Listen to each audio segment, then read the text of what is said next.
generally if I go as a leader, I'll take base camp manager and as well as leading, both I'll take.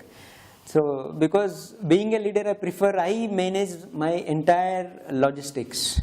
So instead of giving it to somebody else's hands and keep on hammering him, do this, do this, do this, I prefer I manage own logistics. So whatever the team I lead, I also take up a position as a base camp manager. So where we'll manage entire logistics, starting from matchbox to the oxygen cylinder, food, butane, drinks, chocolates. I mean, you see, you name anything, I have to manage.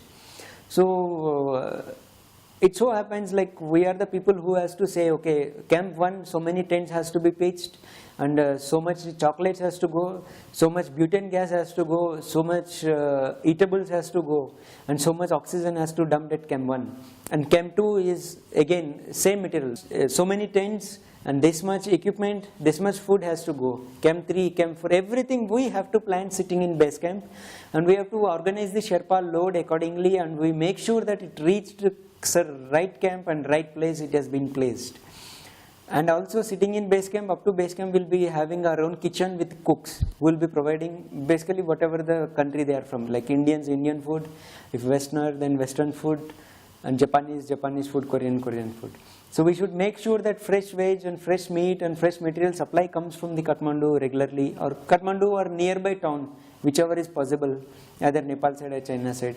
Regularly the flow in comes in, and at the same time, relatives of the climbers will be informed, either the case, either post in our Facebook or post in my website, whatever. Daily we can't call them and say like, yeah, they are fine, they are fine. So we used to post regularly in our website or on Facebook, okay, this is happening.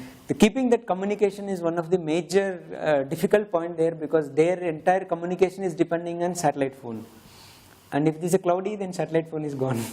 So no communication with the satellite phone. And otherwise, if suppose we'll see at certain stage some climber couldn't make it, if he has to turn back, especially with the Indians, the problem is to make them understand that, you know, it is very dangerous for him to go further is the biggest task ever for the leader, especially.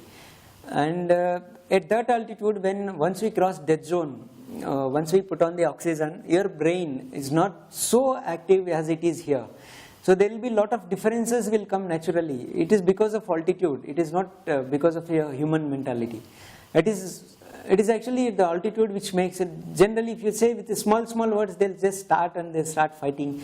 Keeping that coordination between the climbers and matching the speed of each and every climber is the biggest task for the leader, especially for the climbing leader. Like if suppose somebody reaches some camp in 7 hours, somebody may reach in 5 hours, somebody may reach in 9 hours. So being a one leader, keeping them ensure that, you know, everybody goes in a single line and all together, keeping that team spirit, it's a biggest task.